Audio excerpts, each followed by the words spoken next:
Փոքր հուշում նոր տարուց հետո, ինչպիսի գործողություններ պետք է անել։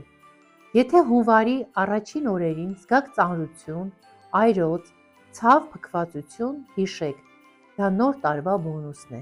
բայց եթե դա երկար է տևում, մի սպասեք հաջորդ տարվան, եկեք բժշկի ժամանակին, ես այստեղ եմ ոչ միայն բուժելու, այլ նաև բացատրելու, աջակցելու և երբեմն հումորով հանգստացնելու համար։ Եղեք առողջ և հիշեք,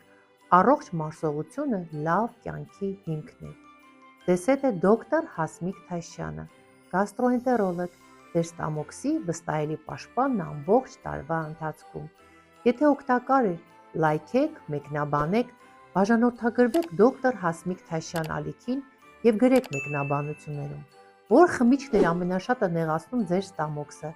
Շնորհավոր ամանոր, առողջ մարսողություն և խելացի տոն բոլորիս։